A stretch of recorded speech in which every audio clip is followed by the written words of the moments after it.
Noong 2021, tumanggap si Pangulong Erdogan ng Turkey ng regalo mula sa Nationalist Movement Party, isang mapa ng mundo ng mga Turkic. Saklaw nito ang malaking bahagi ng Central Asia, Caucasus, malalaking bahagi ng timog na teritoryo ng Russia, pati ang China at Balkans. Ipinapahiwatig nito na ang Turkic na mundo ay binubuo ng iba't ibang etnikong grupo sa Eurasia at ang Turkey ang natural na sentro nito. Imbes na magalit ang publiko, tinagihan lang ni Kremlin spokesperson Dmitry Peskov ang mapa at sinabi na ang tunay na sentro ng Turkic na mundo ay nasa Altai region na nasa loob ng Russia. Para sa Kremlin, ito'y maliit na diplomatikong tusok at mas kahawig ng pampulitikang pagpapakitang gilas para sa mga panloob na mithiin ng Turkey kaysa geopolitikal na hakbang. Ngunit kung tatalon tayo sa kasalukuyan, malaki na ang ipinagbago ng tono sa Moscow. Ang mapa ay palatandaan para sa Kremlin at kay Pangulong Vladimir Putin na humihina ng kontrol ng Russia sa gitnang Asya at handa ang Turkey na punan ang puwang. Sa isang monographyang inilatala noong 2025 na pinamagatang Mga Mitolohiya ng Panturkismo at ang Seguridad ng Russia at Eurasia sa ika-21 siglo, nagbabala ang isang grupo ng mga eksperto na ang pag-usbong ng Turkic na pagkakakilanlan sa buong gitnang Asya ay maaaring magdulot ng eksistensyal na banta hindi lamang sa impluwensya ng Russia sa rehiyon, kundi pati na rin sa mismong teritorial na integridad ng Russia. Naglathala ang Russian International Affairs Council noong Abril 2026 ng pagsusuri na nagbabala sa paglaganap ng pan-Turkish na pulisya ng Turkey sa rehiyon. Isang dramatikong pagbabago ng tono ito na nagpapakita ng totoong nangyayari sa gitnang Asya na dati ng ilang dekadang sinikap pigilan ng Moscow. Para lubos mong maunawaan ang nagbabagong kalagayan, kailangan mong maintindihan ang mismong rehiyon. Ang gitnang Asya ay binubuo ng 5 dating Republikang Soviet: Kazakhstan, Kyrgyzstan, Tajikistan, Turkmenistan at Uzbekistan. Pinagsama, umabot sila sa 78 milyong tao. Mas mahalaga, kontrolado nila ang malaking reserba ng langis, gas at bihirang mineral na bumubuo sa mahigit 5% ng pandaigdigang reserba ng langis at gas. Matatagpuan sila sa dating Silk Road na ngayon dinadaanan ng mga pipeline at riles na nag-uugnay sa kanluran at silangan sa lupa. Sa katunayan, noon pang 1,900 at 4,100 at 19, iginiit ng British na heograpo na si Halford Mackinder na sinumang may kontrol sa lugar na ito ay may hawak ng susi sa kapangyarihan sa mundo. Hindi mo kailangang maniwala sa teoryang yon para mapansin na lahat ng pangunahing kapangyarihan sa mundo ay may interes sa nangyayari dito. Noong unang bahagi ng ika-20 siglo, ang Unyong Soviet ang de facto na taga-kontrol ng karamihan sa lugar na ito at isa sa pinakamakapangyarihang bansa sa mundo. Sa kasalukuyan, Russia, China, Estados Unidos, European Union, Iran at Turkey ay 30 taon na naglalaban para sa impluwensya sa rehiyon. Ang pangunahing pagkakaiba ngayon ay unti-unting nababawasan ang impluwensya ng Russia. Matapos bumagsak ang Soviet noong 1990, isa kinontron ng Moscow ang rehiyon gamit ang mga institusyon at presyur.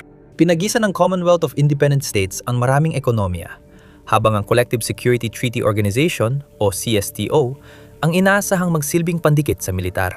Lumagdang Moscow ng mga bilateral na kasunduang pangdepensa sa ilan sa 5 republika, nagtalaga ng mga tropang Ruso sa mahahalagang hangganan sa ilang bahagi ng rehiyon at kinontrol ang maraming ruta ng pipeline kung saan dumadaan ng langis at gas ng gitnang Asya papunta sa buong mundo. Kapag lumis ang alinman sa mga bansang ito, agad lalo silang sinikil ng Kremlin. Iniulat na humingi ang Moscow ng 20 hanggang 40% bahagi sa mga deposito ng Kazakhstan na nasa eksplorasyon pa lang. Halos sinuspindi ang pag-export ng langis mula Kazakhstan mula Mayo hanggang Agosto at pinilit din ang Turkmenistan ukol sa kita sa gas.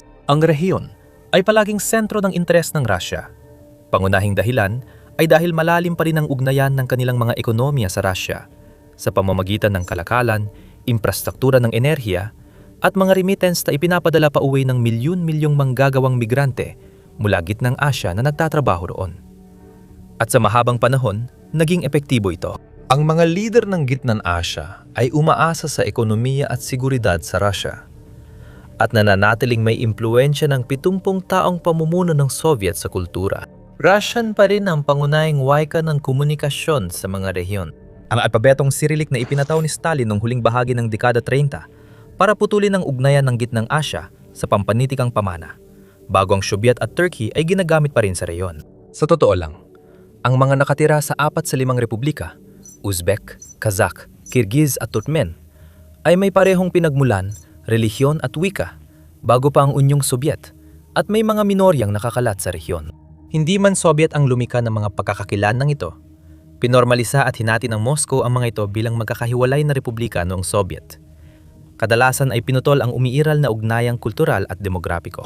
Ang Gitnang Asya ay talagang pinagwatak-watak at hinubog ayon sa kagustuhan ng Russia. Lumaktaw tayo sa ika-21 siglo at sa pagsalakay ng Russia sa Ukraine. Sinaksiyan ng mga lider ng Gitnang Asya ang pag-aneksa ng Russia sa Crimea noong 2014 na kinundena ng Turkey kasapi ng NATO. Nagsimula ang digmaan noong 2022, kaya nag-isip ang mundong Turkic kung sinong susunod, anuman ang mangyari. Ilang mga leader ang aktibong muling kinilala ang teritorial na integridad ng Ukraine, kahit na sinusubukan nilang makuha ang pinakamarami mula sa kanilang mga kasalukuyang kasunduan sa Moscow. Diretsahang sinabi ni Pangulong Tokayev ng Kazakhstan na hindi niya kikilalanin ang mga teritoryong hiniwalay sa Ukraine na inaangkin ng Russia, kahit nasa Russia siya. Hindi maiisip ang ganitong pahayag 10 taon nang nakalipas.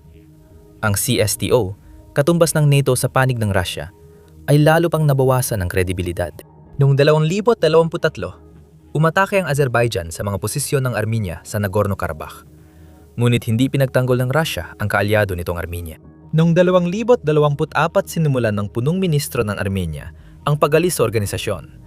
At noong 2026, tumigil na ang bansa sa pagpopondo at pag-aangkin na kabilang dito. Noong panahong yon, abalang Russia sa Ukraine dahil karamihan ng kanilang puwersa ay nasa digmaan at nahirapan silang magtagumpay, kaya't limitado ang kanilang kakayahang tumulong sa Armenia kahit sa teora. Sa gitna ng pag-atras ng militar ng Russia, ipinagpatuloy ng Kazakhstan at Uzbekistan ang paglipat mula sa alpabetong Cyrillic patungo sa mga alpabetong nakabase sa Latin, habang mas lumalakas naman ang diskusyon sa Kyrgyzstan tungkol sa paggawa ng katulad na pagbabago. Pinalitan ng mga bansa ang pangalan ng mga lungsod at lugar para mawala ang mga pangalan mula sa panahon ng Soviet Russia. Ang 4 na estadong Turkic ay lalo pang kinikilalang sarili bilang bahagi ng mundong Turkic mula Istanbul hanggang China sa pamamagitan ng organisasyon ng mga estadong Turkic. Dito pumapasok ang ideya ng panturkismo o pampulitikang pagkakaisa o koordinasyon ng mundong Turkic. Nagsimula ito noong huling ika-19 na siglo nang ang mga Turkic na intelektual sa Imperyong Ruso at mga palaisip na Ottoman ay muling sinuri ang kanilang kultura na ugat sa Gitnang Asya. Makapangyari ang ideyang sinupil ng Unyong Soviet, kaya nagkaroon ng pagkakawatak-watak, pagpapalit ng pangalan ng mga bansa, wika, at paggamit ng ibang alpabeto. Ipinagbawal sa mga dokumento ng Soviet ang salitang Turkistan, tradisyonal na pangalan ng reyon, at pinalitan ito ng Sobyetikong Gitnang Asya dahil sa kaugnayan nito sa Pan-Turkic. Pagkaraan ng pagbagsak ng Unyong Soviet, muling nakipag-ugnayan ng Turkey sa Gitnang Asya. Si Pamulong Turgut Özal ay kabilang sa mga pinakaunang kumilala sa kalayaan ng mga republika sa Gitnang Asya at walang pakundangang isinabak ang Turkey sa rehiyon. Pagkatapos ng pagbagsak ng Soviet, nagtayo ang Turkey ng 3 pangunahing unibersidad sa rehiyon: Kazakh-Turkish Ahmet Yasawi University sa Turkestan, Kyrgyz-Turkish Manas University sa Bishkek, at International Turkmen-Turkish University sa Ashgabat. Naglanong Turkey ng mahigit $3.8 bilyong sa Gitnang Asya at Caucasus mula 1,900 at 90 hanggang 2,003 na katumbas ng humigit kumulang $7 bilyong na yon kapag isinasaalang-alang ang implasyon. Mahigit 1,100 at 70 na diplomatikong delegasyon ang bumisita sa mga Turkic na republika sa unang taon pa lamang ng kanilang kalayaan. Ayon sa ulat, pinagod ni Özal ang sarili sa diplomatikong paglalakbay sa rehiyon at namatay noong 1,900 matapos bisitahin ang lahat ng Turkic na republika. Dahil sa unang hakbang na yon, matindi ang ganti ng Russia. Ginamit nila ang kanilang ekonomikong impluensya para limitahan ang mga bagong republika sa pagkuha ng internasyonal na tulong. Ang ekonomikong krisis at pampulitikang kaguluhan ng Turkey noong 1910 ay nagbawas ng resources para sa Gitnang Asya. Hindi nagmamadaling muling magpasakop ang mga lider ng Gitnang Asya, nakakalabas lang sa ilalim ng makapangyarihang bansa. Matapos manalo ang AK Party ni Erdogan noong 2002 at layuning gawing rehiyonal na kapangyarihan ng bansa sa Mediterranean, lumihis ang patakarang panlabas ng Turkey patungo sa gitnang silangan at bumaba ang prioridad ng gitnang Asya. Noong 1992, halos lahat ng tulong ng Turkey ay napunta sa gitnang Asya. Noong 2055, 5% ng mga proyekto ng Turkey ay sinagawa sa mga bansa sa Caucasus at gitnang Asya. Bumaba ito sa 36% noong 2010. Ang tulong sa Tajikistan na dating halos $650 milyong ay bumaba sa 5 milyon kada taon. Hindi tuloy ang umalis ang Turkey. Sa halip na direktang tulong pinansyal, gumawa ito ng mga institusyon na dahan-dahang nagpapabago ng pananaw ng mga bansang Turkic pabor sa kanya. Itinatag ang Konseho ng Kooperasyon ng mga bansang nagsasalita ng Turkic noong 2009 at naging organisasyon ng mga bansang Turkic. Inilunsad ng Turkish State Broadcaster TRT ang TRT Avaz noong 2009 na nagbo-broadcast sa Azerbaijani, Kazakh, Kyrgyz, Turkmen at Uzbek. At direktang nagdadala ng balita mula Turkey sa mga tahanan sa gitnang Asya. Ang kalakalan sa pagitan ng Turkey at ng rehiyon ay lumago mula $838 milyong noong 2002 hanggang $5 bilyong noong 2021 at halos 4,000 na kumpanyang Turkish ang nag-operate sa 5 bansa. Pagkatapos ay dumating ang 2020 at lahat ay bumilis. Ang digmaan sa Ukraine, pagbagsak ng CSTO, sigalot ng Armenia at Azerbaijan, pag-atras ng US sa Afghanistan, at lumalaking dominasyong pang-ekonomiya ng China sa buong Asya, ay nagdulot ng vacuum sa seguridad sa timog hangganan ng gitnang Asya. Dahil dito, hinanap ng mga estado ng gitnang Asya ang ikatlong opsyon habang tahimik na naghahanda ang Turkiya para sa sandaling ito. Noong 2021, pinalitan ng Cooperation Council ang pangalan nito sa organisasyon ng mga estadong Turkic na nagpapakita ng tunay na ambisyon ng bansa. Noong 2020 at 2021, inampun ng organisasyon ang Turkic World Vision, 2041 roadmap na ginaya mula sa integrasyon ng European Union. May layunin para sa iisang pamilihan, alpabeto, institusyonal na balangkas, at mas matibay na koordinasyon sa politika at seguridad. Ipinapakita ng internal na datos ng bloc ang bilis ng mga pangyayari. Noong $2022, $33 bilyon ang kalakalan ng mga miyembrong estado. Tumaas ito sa $42 bilyon noong 2023, katumbas ng 27% pagtaas sa isang taon. Ang bilateral na kalakalan ng Turkiya sa rehiyon ay umabot sa $13 bilyong noong 2023. Nagkasundo ang Kazakhstan at Turkiya na itaas ang kalakalan sa $10 bilyong pagsapit 2030 mula $6.3 bilyong noong 2023. May malaking estratehikong kahalagahan ng pagsali ng Azerbaijan sa regional na pagkakahanay na ito. Suportado ng Turkiya ang Azerbaijan sa militar at politika sa labanan sa Nagorno-Karabakh. At ang tagumpay ng Azerbaijan ay nagpatibay sa reputasyon ng Turkiya bilang maaasahang katuwang sa seguridad. Ngayon nakasama ng Azerbaijan sa Central Asian Consultative Framework, maaari na itong maging literal na geographical at political na tulay sa pagitan ng 5 estado sa gitnang Asya at ng mismong Turkiya. Posibleng maging ganap na miyembro ng OTS ang Turkmenistan na magpupuno sa blocking Turkic, ngunit politika pa rin ang usapan dito. Hindi nakabilang ang Russia sa mga pangunahing impluwensya sa gitnang Asya dahil sa kakulangan ng kanilang militar. Bago tayo magsimula, siguraduhin munang nakasubscribe ka sa The Military Show. Araw-araw kaming nagpo-post ng mga video tungkol sa mga kamakailang pangyayari at malalaking pagbabagong geopolitikal sa buong mundo. Balik tayo sa militar ng gitnang Asya. Karamihan sa mga hukbo ay gumagamit ng kagamitan mula Soviet Union, sinundan ng suporta at pagsasanay ng Russia, at inayos ayon sa doktrinang Ruso. Matagal ng Russia ang napapadala ng tropa kapag may bansang kailangan ng tulong militar. Noong 2022, nagpadala ang Russia ng peacekeeping troops sa Kazakhstan sa gitna ng kaguluhan noong Enero dahil sa pagtaas ng presyo ng gasolina. Nabigo ang Russia na makagawa ng makabuluhang pag-usad sa 4 na taong digmaan sa Ukraine. Kaya marami ang nagdududa sa kakayahan ng hukbong Ruso sa modernong labanan. Sa kabilang panig naman ay ang Turkey. Ang Bayraktar TB-2 drone ng Turkey ay nakilala sa Libya at Syria at napatunayan ang sarili nito sa digmaan sa Nagorno-Karabakh noong 2020 kung saan winasak nito ang mga armor at air defense ng Armenia. Malawak ang ginamit ng Ukraine ang drone mula 2022 at ayon sa mga ulat, naging mahalaga ito sa mga unang buwan ng digmaan bago pa na-develop ng Ukraine ang sariling industriya ng drone. Noong 2023, karamihan sa gitnang Asya ay bumili ng Turkish drone, Ngunit ang Tajikistan ay mas pinili ang teknolohiya ng drone ng Iran. Lumagda rin ang Kazakhstan ng kasunduan upang gumawa ng mga Turkish Bayraktar drone sa ilalim ng lisensya sa loob ng teritoryo ng Kazakhstan. Ibig sabihin, mismong sa kanilang bansa na ginagawa ng Kazakhstan ang teknolohiyang militar ng Turkey. Pinabilis ng Kyrgyzstan ang pagbili ng drone dahil sa presyon mula sa mga puwersang Tajik na suportado ng mga kaalyado ng Russia at itinuturing nila ang Turkey bilang mapagkakatiwalaang kasangga sa seguridad. Kahit ang Turkmenistan, na matagal nang nagpapanatili ng mahigpit na opisyal na neutralidad, ay tahimik na pinalawak ang kanilang arsenal gamit ang mga sistemang galing Turkey. Noong 2023, bumili ang Uzbekistan at lumagda ng komprehensibong kasunduan sa kooperasyong militar kasamang Turkey noong 2022. Kabilang ang pagbabahagi ng impormasyon, pinagsamang lohistika, kooperasyon sa depensa at edukasyong militar. Pinalawak ito bilang isang ganap na kasunduan sa kooperasyong militar noong 2026.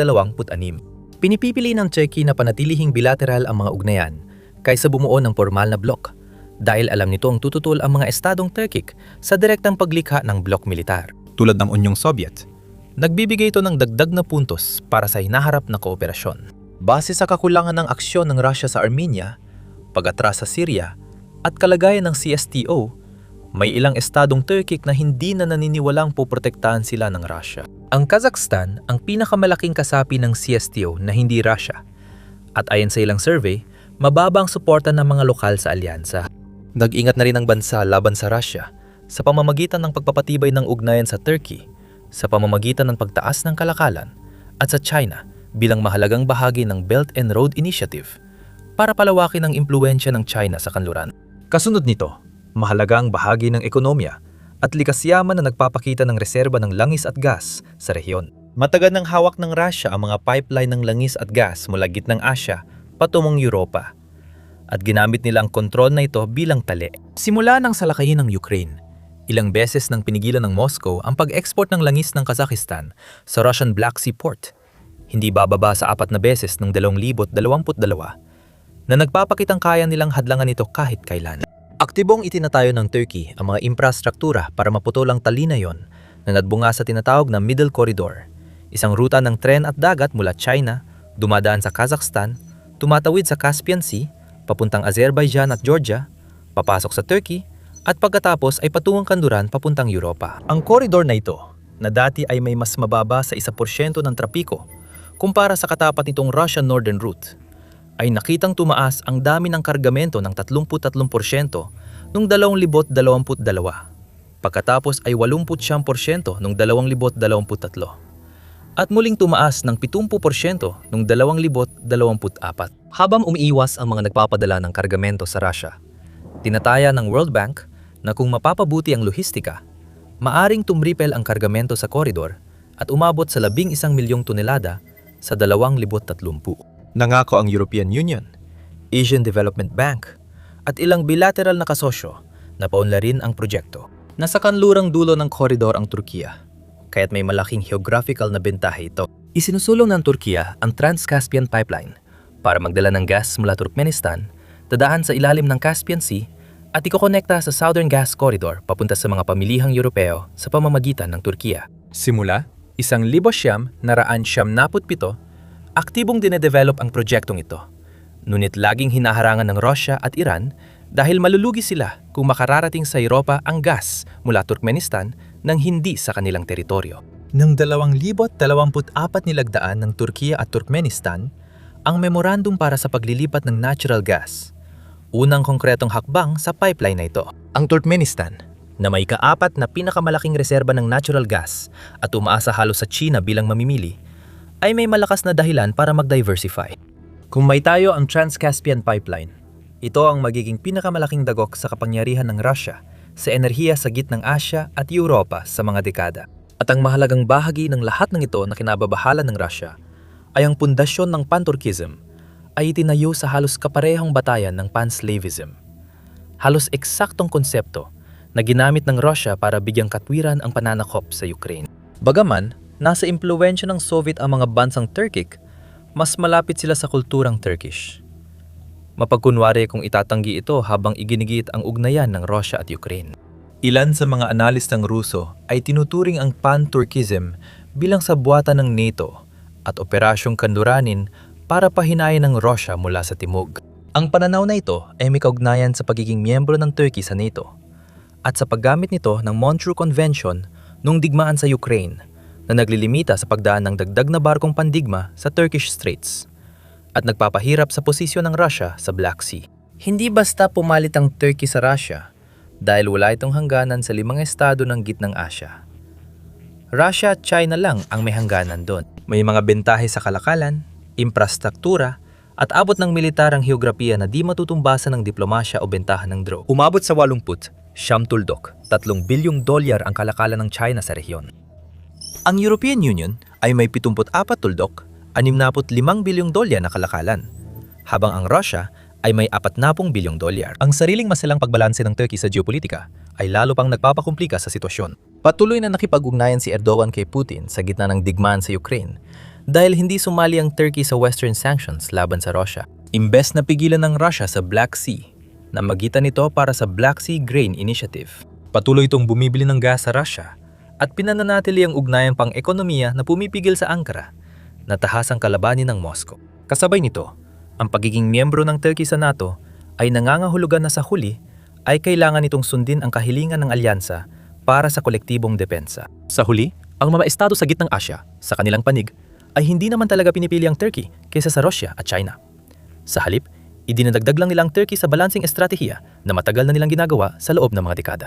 Ang Pangulo ng Kazakhstan, na muling sumuporta sa integridad ng Ukraine, ay dadalo sa parada ng Victory Day ni Putin sa Moscow. Ang tunay na bago ay ang direksyong tinatahak nila. Unti-unting nagiging bahagi ng infrastruktura ng mga bansang ito ang paggamit ng Latin na alpabeto, pagpapalit ng pangalan ng lungsod, pinagisang aklat ng kasaysayan, pagbili ng drone, at pagtatayo ng mga koridor ng kalakalan sa palibot ng Russia sa halip na dumaan dito para mabawasan ang kanilang pagdepende rito. Hindi man katulad ng European Union o BRICS, ang organisasyon ng mga estadong Turkic, ito ay gumaganang institusyon na may aktwal na kalakalan, kooperasyong militar, at pangmatagalang plano sa integrasyong isinasakatuparan na. May isa pang papel ang Turkey na hindi talaga kayang gampanan ng Russia. Isang ekonomikong kasosyo na may malalim na ugnayang kultural sa rehiyon dahil sa magkatulad na kasaysayan at wika, at may pangalawang pinakamalaking hukbo sa NATO, kabilang sa top 10 para sa 2026. Ang ironya, inilunsad ni Putin ang pananakop sa Ukraine para muling igiit ang dominasyon ng Russia sa post-Soviet na espasyo at pigilan ang pagbagsak ng impluwensya ng Moscow. Sa halip, higit pang inilayo ng digmaan ang Gitnang Asya mula sa Russia kaysa sa alinmang pangyayari sa nakalipas na 30 taon. Nagbigay ito ng pagkakataon sa Turkey na agad at epektibong pinunan ng Ankara. At kapag isinama pa ang paglaki ng papel ng China sa rehiyon, mabilis na humihina ang hawak ng Russia sa Gitnang Asya. Bukod sa layuning geopolitikal, umunlad ang militar ng Turkey at may malalaking plano sa digmaan. Siguraduhing panuorin ang video na ito para matuto pa at i-click ang subscribe button para makuha ang pinakabagong balita tungkol sa geopolitika at digmaan mula sa The Military Show.